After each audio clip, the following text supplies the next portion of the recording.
그죠? 연결핵을 넣어준 거고. 간이 가압장치를, 가압장치니까 압력을 쭉쭉쭉 넣어주는 장치가 되겠죠. 압력을 강하게 넣어주는 장치입니다. 나와 같이 뚜껑을 확 열었다. 그러니까 압력이 높았다가 고압이었다가 뚜껑을 딱 여는 순간 갑자기 저압으로 바뀌는 거야. 압력이 확 해제되는 거지. 여기 들어있는 공기의 입장에서 한번 상상해봐. 공기 입장에서 공기가 막 꽉꽉꽉 눌려있다가 저 확 해제가 되니까 어떻게 됐어? 자, 무식적으로는 공기가 이만하게 커지는 거야. 외부에서 열을 공급한 적이 없죠. 열을 뺏어간 적도 없어. 다만 압력만 바꾼 거야. 그죠? 근데 갑자기 부피가 확 팽창했으니까 단열 팽창했다라는 거야. 단열 팽창. 단열 팽창하면 이 녀석의 온도가 어떻게 되죠? 떨어지죠. 온도가 떨어지다가 어디까지 도달하면 이슬점까지 도달하게 되면은 수증기가 물방울로 응결될 거 아니야? 가뜩이나 향면기까지 넣었으니까 응결이 더 잘 되겠죠. 물방울이 막 만들어서 뿌옇게 흐려지는 현상이 발생될 겁니다. 옳지 않은 것. 가에서 공기는 가죠. 압축된다. 압축되겠죠. 가에서 병안의 기온이 상승한다. 이건 단열 압축이죠. 반대로 단열 상태에서 압축되는 거니까 단열 팽창하고 반대죠. 오히려 온도가 올라갑니다. 온도계를 통해서 온도가 쭉쭉쭉쭉 올라가는 것도 확인할 수 있어요. 단열 팽창 온도가 떨어지는 거 확인할 수 있고요. 맞는 말입니다. 나에서 포화 수증기량이 증가한다. 온도가 떨어지면 포화 수증기량은 감소돼야죠. 포화 수증기량은 곡선이 뭐냐면 온도가 올라감에 따라서 포화 수증기량 곡선은 요딴 식으로 이렇게 올라갔었죠? 온도가 올라가면 올라갈수록 포화 수증기량이 증가하는 거고 온도가 떨어지면 포화 수증기량은 오히려 감소하게 되는 거죠. 그래서 증가한다는 말이 틀린 말이어서 틀린 말은 3번이 됩니다. 나에서 상대 습도가 높아진다. 자, 상대 습도 물어봤으니까 상대 습도 공식을 봐봐. 상대 습도는 그 온도에서의 포화 수증기량 분의 실제 가지고 있는 수증기량이죠. 얘가 가지고 있는 실제 수증기량은 변함이 없겠죠. 비가 오는 건 아니니까. 하지만 온도가 떨어지니까 어떻게 돼요? 포화 수증기량이 감소된다며. 그러면 상대 습도는 올라가야죠. 높아진다. 맞는 말이 됩니다. 자, 공식으로 접근하는 게 가장 깔끔합니다. 공식으로 접근해서 가장 깔끔하게 풀어주면 돼요. 그렇게 되겠네 이렇게 예상하는 게 아니라 공식 가지고 생각하는 게 가장 깔끔해요. 나에서 향면기는 응결핵 역할한다. 맞는 말이죠? 답은 3번입니다. 또 질문 있나요? 무슨 저기가 없나요? 그거는 없어요? 시우는 없어요? 없어요. 오늘은 다음 거를 배워보도록 합시다.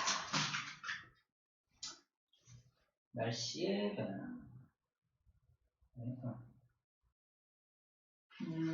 기단.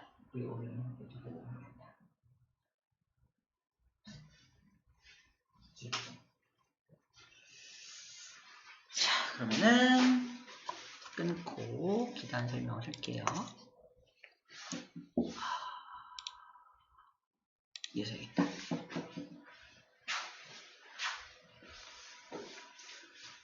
자, 첫 번째 배울 내용은요. 기단입니다. 기단. 1번 기단인데 암기법으로 기단은 어떻게 기억하면 좋냐면 공기가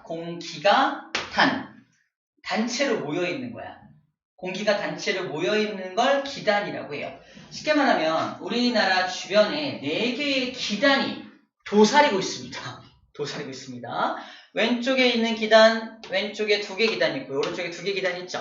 기단 4개가 우리나라에게 영향을 끼치는 기단이야. 물론 고등과정 가면은 여기 적도기단이라는 기단이 또 등장하는데 일단 4개를 먼저 공부를 할게요. 기단이 뭐냐? 그냥 그 지역에서 공기가 단체로 모여있는 게 기단이야. 근데 기단은, 잘 들어, 기단은 자기가 존재하고 자기가 위치하고 있는 곳의 성질을 그대로 담습니다. 다시 말해서 여기 A라는 기단과 B라는 기단은 어디에 위치하냐면 육지 위에 위치하죠. C하고 D는 어디에 위치하냐? 오츠크 해, 북태평양, 다 바다입니다. 바다 위에 위치하는 거야. 정리하면 그래서 건조합니다. 건조해요. 왜 건조하지? 육지 위에 있으니까. 얘는 다습해요. 다습해. 습기가 많아. 왜 다습하지? 바다 위에 있으니까. 오케이? 기단은 그 지역의 성질을 그대로 담는 겁니다. 두 번째, 우리나라를 주변으로, 우리나라 중심으로 해서 이쪽 두 녀석은 북쪽에 있고요. 이 두 녀석은 남쪽에 있잖아. 북쪽에 있으니까 추울 거 아니야. 한랭합니다. 한랭해요. 그죠? 그 다음에 남쪽에 있는 것들은 따뜻합니다. 뜨거워요. 뜨겁습니다. 이 뜻이에요. 남쪽에 있는 거. 각각 자기만의 성질을 가지고 있는데 우리나라 주변으로 봤을 때 북쪽에 있는 것들, 육지에 있는 것들 충분히 예측할 수 있는 분이야. 암기할 거 없겠죠. 어디 위치하는지 위치만 잘 기억하고 있다면 이런 성질을 갖고 있겠네라고 충분히 예측할 수 있습니다. 오케이, 그렇게 정리해주면 되는 부분이야. 그럼 언제 우리에게 영향을 끼치냐면은 자, 봄, 여름, 가을, 겨울 순서로 설명할게요. 봄에 얘가 날아옵니다. 이동해. 우리 안에 확 이동합니다. 자, 이동하면은 얘가 육지에 있던 녀석이 어디를 지나서 와? 바다를 지나서 올 거 아니야? 그럼 일단 약간 성질이 바뀌기는 해요. 약간의 습기를 약간 공급받긴 하지만 기본 성질이 있기 때문에 굉장히 건조한 공기가 날아오게 됩니다. 조금 성질이 바뀔 수는 있다는 거 기억해 주면 되겠네요. 성질이 살짝 변할 수 있다는 게 책에 나와 있는데 어디가 있냐면 어디 갔어? 플러스 강의 1번 봐봐. 플러스 강의 1번에 보면은 성질이 살짝 바뀔 수 있다 써있죠. 기단의 변질. 그래서 기단은 발생한 곳과 성질이 다른 곳으로 이동하면 성질이 변한다. 따뜻한 바다를 지나간다면 따뜻한 바다의 성질을 살짝 닮아갈 수 있다라는 말 쓰고 있는 거야. 살짝 성질이 변할 수는 있지만 기본 성질을 유지하면서 오는 경우가 더 많겠죠. 그런 약간의 가능성만 제시하고 있는 겁니다. 자, 우리 봄에 어떤 일이 벌어지냐 우리나라에. 약간 날씨는 좀 이제 겨울이 지난 거니까 약간 따뜻한 바람이 불어오죠. 온난한 바람이 불어오는 거야. 두 번째는 뭐냐면 황사. 그죠? 봄철에 황사가 일어나요. 황사가 여기 중국에 있는 여기 중국 쪽에 여기 뭐가 있는 사막. 중국에 있는 사막으로부터 어떤 모래바람이 날아오는 걸 황사라고 하는 거야. 그러니까 봄철에 황사가 많은 이유도 이 바람이 이렇게 불기 때문인 거지. 이 녀석이 봄에 영향을 끼치는구나. 첫 번째 기억할 부분이고. 자, 여름으로 넘어갑니다. 여름의 특징이 한 3가지 정도가 있습니다. 그럼 알고 있는 특징이 뭐야? 여름에 무슨 일이 벌어지죠? 덥다. 그죠? 장마가 여름에 옵니다. 장마 끝나면요. 엄청 더워요. 무더위라고 불러주고요. 그 다음에 태풍도 바로 여름에 많이 찾아옵니다. 먼저 장마가 언제 벌어지냐면은 초여름에 장마가 일어나. 초여름에. 그래서 장마를 일으키는 게 바로 이 녀석이야. 이 녀석과 이 녀석. 장마가 뭐야? 비가 겁나 내리는 거잖아. 겁나란 표현 너무 그런가요? 굉장히 많이 내리잖아요. 겁나 삭제. 아무튼 굉장히 많이 내리는 이유가 뭐냐면 다습한 것들끼리 다 뭉치니까 둘 다 오니까 비가 많이 내리는 거야. 근데 얘네들이 내가 여름 차지할 거야. 무슨 소리야? 내가 여름 차지할 거야. 둘이 같이 온단 말이야. 둘이 힘겨루기를 해요. 힘겨루기 하면서 내가 내려갈 거야. 내가 올라갈 거야. 그래서 힘겨루기를 하니까 왔다 갔다 하면서 계속 비를 때린다. 비를 내리는 거예요. 그걸 장마라고 불러줍니다. 네, 둘 중에 누가 이길까요? 얘가 이겨. 그래서 얘가 이기니까 나중에 엄청 더워지는 거야. 엄청 더워지는 겁니다. 늦여름, 초여름에 둘이 같이 장마를 일으키고요. 늦여름에 얘가 승리해서 얘가 확 밀고 들어오니까 고온 다습한 기후가 우리나라에 영향을 끼치게 됩니다. 이때 우리는 무더위가 찾아온다. 열대야가 찾아온다. 이런 말 하는 거예요.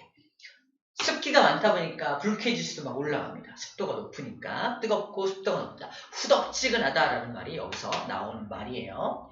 자, 이제 가을로 가면 가을이 되면 태풍은 이제 여기서 오는 거야. 태풍이 여기서 오는 거고 가을이 되면은 또 얘가 영향을 끼쳐요. 또 가을이 되면 얘가 또 가을에도 얘가 영향을 끼쳐요. 가을에도. 양치강 기단이 봄 가을에 약간 따뜻한 바람, 약간 여름 끝나고 약간 좀 더위가 누그러졌다 싶을 때 부는 바람이 얘가 또 불어오는 거야. 봄, 가을에 얘가 들어오는 거고 가을에는 또 어떤 특징이 있냐면 이제 겨울로 가는 대목이기 때문에 약간 서리가 내린다던가 겨울 초입에 서리가 내린다던가 이런 일들이 가을에 나타나고요. 굉장히 맑은 날씨를 보여주게 됩니다. 이게 가을의 특징이야. 바로 겨울 갈게요. 겨울은 얘가 영향을 끼칩니다. 겨울에. 지금이 겨울이죠? 겨울의 특징이 어때요? 춥다. 왜 춥죠? 얘가 추우니까. 그죠? 그리고 건조하죠?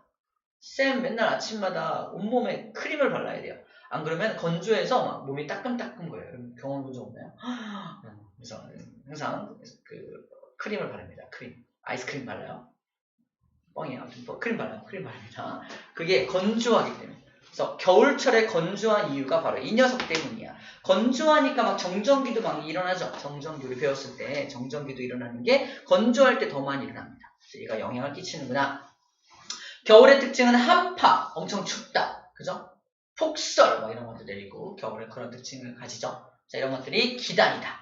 기단이 우리나라에게 영향을 끼치는 것들을 우리나라 기준으로 4개의 기단을 설명을 하면서 함께 살펴봤습니다. 자, 이런 내용들 그대로 여기 써져 있는 거야. 여기 다 그 내용, 같은 내용입니다. 같은 내용이야. 같은 내용입니다. 어려운 거 없어. 읽어보면 됩니다. 기단의 성질, 고위도, 저위도, 대륙, 해안. 다 알고 있는 내용이에요. 고위도는 높은 지역이니까 춥겠죠? 저위도는 아래니까 따뜻하겠죠?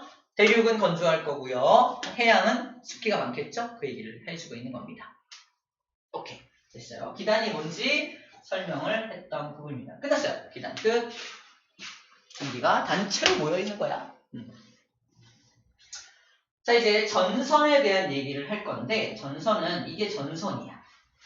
전선이 뭐냐면 찬 공기랑 따뜻한 공기가 서로 만납니다. 다시 말해 기단과 기단이 만나는 거예요.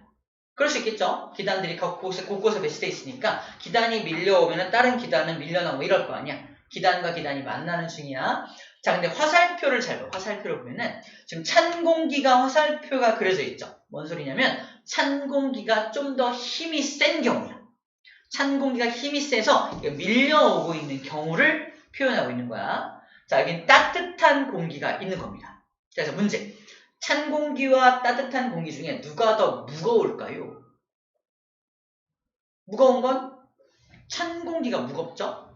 따뜻한 공기는 막 위로 올라가잖아. 그래서 찬 공기가 이렇게 밀려오는 거야. 자, 쌤이 따뜻한 공기야. 네, 놀고 있어. 정체, 기단, 정체하고 머물러 있는데 찬 공기가 막 밀려오는 거야. 어떻게 될까? 무거우니까 내 밑으로 파고들어요. 파고듭니다. 난 깜짝 놀랄 거 아니야. 파고드니까 그 파고든 면을 따라서 위로 확 깜짝 놀라서 올라가고 있는 장면을 상상해주면 확 올라가는 거. 이렇게. 찬 공기가 파고듭니다. 요 면이 뭐냐면 그래서 찬 공기랑 따뜻한 공기가 만나고 있는 면이야. 면이고 이 면을 갖다가 쭉 내려서 이 지표면, 지상에다 선을 그어요. 즉 찬 공기하고 따뜻한 공기가 만나고 있는 선, 요 선을 전선이라고 불러주는 겁니다. 전선. 그 전선에서 하늘로 쭉 펼쳐져 있는 요 면 있죠, 면. 찬 공기, 따뜻한 공기가 만나고 있는 요 면을 전선면이라고 불러주는 거야. 전선면. 전선면은 요 면을 말하는 거예요. 라면이 아니라. 괜한 얘기를 잊어먹어요. 전선면은 그렇습니다. 전선면이 만들어져. 근데 전선면이 이런 경우에는 되게 급하게 만들어지게 됩니다. 어쨌든 전선이 뭔지 전선면이 뭔지에 대해서는 이렇게 설명을 하는 거야. 자, 이제 전선의 종류에 대해서 설명을 할 겁니다. 전선의 종류는요. 크게 2가지가 있어요. 크게 2가지. 첫 번째 전선은 바로 요전선입니다. 안녕 전선. 자, 유전선은 봐봐. 어디에 화살표가 있어? 파란 공기, 여기 파란 찬 공기 화살표가 있죠? 얘는 이제 밀려나고 있는 모습이라서 이거는 생각 안 해도 되고요. 아까 방금 봤던 그림과 똑같아요. 따뜻한 공기가 놀고 있는데 찬 공기가 밑으로 파고드는 거야. 따뜻한 공기가 확 올라가겠죠. 그러면서 상승하는 공기는 뭘 만든다고? 구름 만들죠. 구름을 이렇게 만드는 겁니다. 이렇게 만들어요. 자, 굉장히 빠른 속도로 확 올라가기 때문에 구름도 위아래로 발달된 구름이 만들어집니다. 구름이 이렇게 층층이 쌓이는 구름이 만들어진다 그래서 이런 구름을 뭐라고 부르냐면은 쌓여있는 구름, 쌓을 적자 써서 쌓여있는 구름 문자, 저군형 구름이 만들어진다라고 표현합니다. 저군형 구름 만들어진다. 위아래로 발달하니까 여기서 비가 내리면 좁은 지역에, 이 지역에만 소나기 비가 확 내리게 돼요. 그때 전선이, 여기가 전선이죠. 땅에 맞닿은 게 전선이잖아. 이때는 누구 힘이 세서 만들어진 전선이야? 찬 공기의 힘이 세서 만들어진 전선이기 때문에 이름이 한랭전선이라고 불러줍니다. 한랭이 차갑다는 뜻이잖아. 찬 공기의 힘이 세서 만들어진 전선, 이름이 한랭전선이에요. 자, 그러면 이 전선은 이동합니다. 왜 이동하냐면, 내가 따뜻한 공기인데 찬 공기가 파고들어. 막 밀고 들어오잖아. 밀고 들어오면은 얘가 전선이 쭉쭉쭉쭉쭉쭉쭉 이렇게 밀고 들어오는 거야. 전선이 이동합니다. 전선과 함께 전선면도 같이 이동하겠죠. 같이 이동합니다. 특히 우리나라 같은 경우는 편서풍 지대이기 때문에 서에서 동으로 바람이 불어요. 이쪽이 항상 서쪽입니다. 서쪽이고요. 이쪽이 동쪽이니까 항상 바람이 이렇게 부는 편이 많기 때문에 전선도 항상 오른쪽으로 이동한다 보면 돼요. 그러면 이제 앞과 뒤의 개념이 생겨요. 전선의 앞쪽이 어디야? A와 B 중에 전선의 앞쪽이 어디입니까? 앞으로 갈 곳이 앞이니까 여기가 앞쪽이야. 여기가 뒤쪽입니다. 그래서 뭐라고 말하냐면 전선의 뒤쪽에서 비가 내린다라고 표현합니다. 전선의 뒤에서 비가 내린다. 어떤 비가 내린다? 좁은 지역에 소나기 비가 내린다라고 표현을 해요. 시험 문제, 전선의 앞쪽에 비가 온다. 틀렸죠? 전선의 뒤쪽에 비가 오고요. 전선의 뒤쪽에 구름이 생기죠. 전선의 뒤쪽이라는 개념, 여기가 뒤가 되고요. 뒤, 그러니까 앞이 되겠죠? 앞이 어디고 뒤가 어딘지 먼저 구분을 해줘야 됩니다. 자, 내가 여기 서 있어요. 현재 어떤 상태? 천국이야. 따뜻한 공기이고요. 비도 안 와. 근데 곧 나를 전선이 통과해 지나가겠죠. 곧 무슨 일이 벌어지나요? 소나기 확 내리고 차가운 공기 안에 들어가니까 추워지겠죠. 곧 있을 장면은 이런 장면이에요. 비가 오네 이러고. 그죠? 전선 통과 후에는 어떻게 되겠느냐? 이것도 시험 문제로 물어봅니다. 자, 이 사람이 전선 통과 후에 어떻게 됩니까? 소나기 비를 맞게 돼요. 추워지겠네요. 그죠? 이런 걸 찾아줄 수 있으면 됩니다. 이게 한랭전선의 특징이야. 어려운 거 없죠? 그리고 이게 전선면의 기울기가 굉장히 급합니다. 굉장히 가파르죠? 가파른 전선면의 기울기를 보이고 있습니다. 전선면의 기울기가 급하다까지 정리해주면 돼요. 자, 온난전선하고 비교해보면 됩니다. 온난전선은 이렇게 생겼습니다. 이게 온난전선이에요. 자, 여기는 따뜻한 공기가 밀려오고 있어요. 자, 봐. 찬 공기가 놀고 있어. 찬 공기 되게 무겁잖아. 무거운 찬 공기가 있어요. 정체되어 있는데 따뜻한 공기가 확 이렇게 밀려오는 거야. 어떻게 될까? 따뜻한 공기는 가볍잖아요. 가벼운 공기가 무거운 공기를 막 때려. 무거운 공기는 뭐야? 꿈쩍도 안 하진 않지만 막 때리니까 뭐야? 하면서 이렇게 밑으로 파고들 수는 없습니다. 그죠? 아까처럼 밑으로 파고들 수는 없기 때문에 얘를 타고 올라가요. 차가운 공기를 타고 쭉 올라가겠죠. 그래서 전선면이 이런 식의 전선면이 생겨나는 거예요. 차가운 공기를 타고 올라가기 때문에. 아까보다 전선면의 기울기가 어때요? 기울기가 굉장히 완만하죠. 근데 어쨌든 타고 올라가니까 여기를 따라서 구름이 이렇게 형성되는 거야. 쌓여있는 구름이 아니죠. 타고 이렇게 층층층층 마치 계단처럼 생겨있는 구름이라서 이런 구름을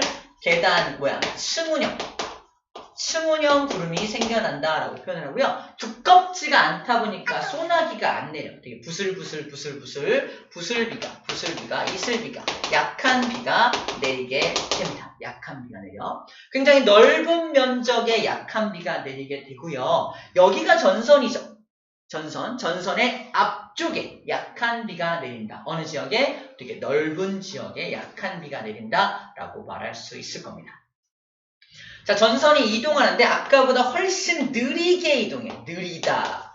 왜 느리냐면요. 아까는 따뜻한 공기가 있는데 차가운 공기가 무거우니까 쭉쭉 파고들 때마다 전선이 쭉쭉쭉 이동해. 하지만 여기는 차가운 공기가 놀고 있는데 따뜻한 공기가 되게 때리는 거잖아. 막 때리면 뭐야? 찔끔. 막 때리면 찔끔 이렇게 이동하는 거. 이런 느낌이야.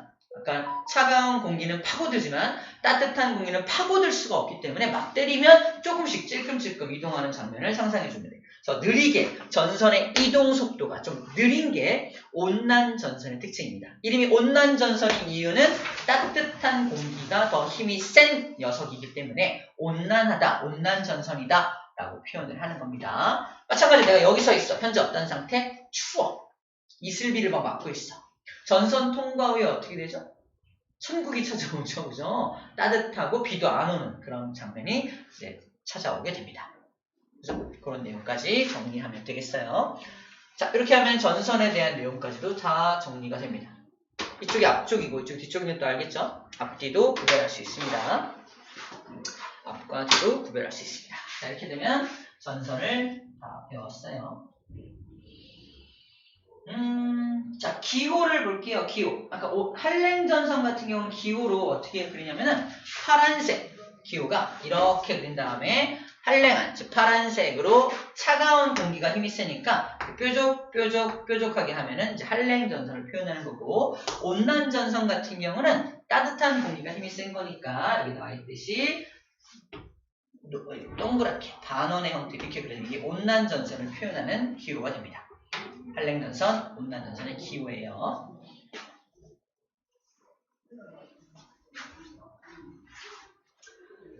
자, 나머지 두 개의 전선을 소개할 텐데, 자, 이거는 어떻게 보면 되냐면, 자, 아까 그 그림인데, 이 그림을 설명할게요. 자, 이거, 여기는 초여름이야. 초여름. 초여름에는 누구랑 싸운다 그랬지, 아까? 여기는 오호츠크해 기단과 북태평양 기단이 서로 힘겨루기를 할 때가 초여름이죠. 초여름에. 그래서 이 북태평양은 남쪽에 있는 녀석이니까 따뜻한 공기가 되는 거고요. 여기 오호츠크해 기단은 북쪽에 있으니까 차가운 공기가 됩니다. 오호츠크의 입장이 되어봐. 내려갈 거야! 하면서 차가운 공기가 밀고 내려오니까 한랭전선이 아래쪽으로 형성되겠죠. 그래서 그림이 이렇게 그림 그려서 아래로 뾰족! 내려갈 거야! 한랭전선이 아래쪽으로 형성되어 있는 거야. 얘는 가만히 있나? 난 올라갈 거야! 이럴 거 아니야. 그러니까 위로 온난전선이 형성되게끔 이렇게 되겠죠. 서로 대치하고 있으니까 난 내려갈 거야! 올라갈 거야! 하니까 이렇게 이 라인을 기준으로 해서 위아래로 이렇게 그림을 그리게 되겠죠. 서로 힘겨루기를 하고 있으니까 무슨 전선이다? 정체되어 있다. 그래서 정체되어 있는 전선, 정체전선이 형성된다 라고 표현합니다. 대표적인 정체전선이 장마전선이에요. 우리가 알고 장마전선이 대표적인 정체전선입니다. 정체전선이 돼요. 자, 그래서 이렇게 생긴 게 정체전선이구나 충분히 이해할 수 있는 부분이고요. 자, 그 다음에 잠깐 봐봐. 여기 앞에 온난전선이 이렇게 형성이 되어 있고요.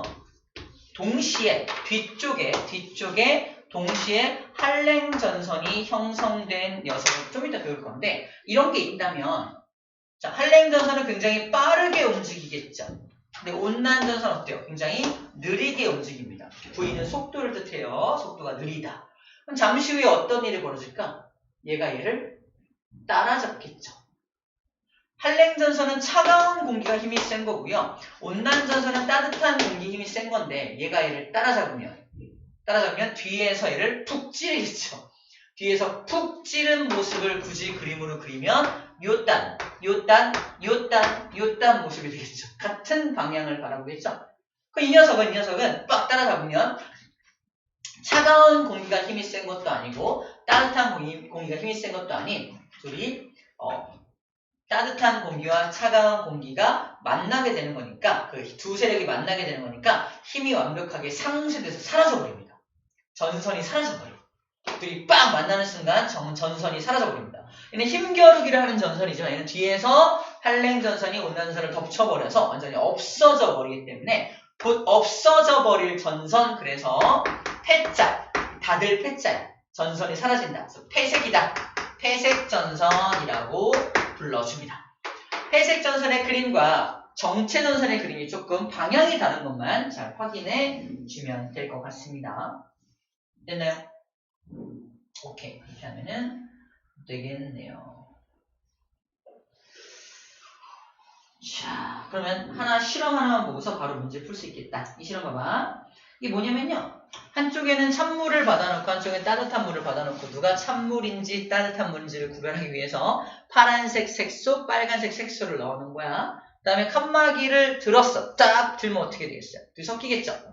근데 차가운 물은 무거우니까 밑으로 깔릴 거고요. 따뜻한 물은 위로 올라가겠죠? 그래서 이렇게 전선면이 생겨나고 여기가 전선이 생겨나겠죠? 전선과 전선면에 대한 걸 눈으로 확인하기 위한 실험입니다. 우리 차가운 공기, 따뜻한 공기는 눈에 안 보이니까 눈에 보이게끔 물 갖다 실험을 한번 해본 거야. 똑같은 원리니까 자 그런 걸 황석 원리를 보게 된 겁니다. 나이스! 어렵지 않죠? 83쪽 문제 풀어봅시다. 어렵고 싶네요.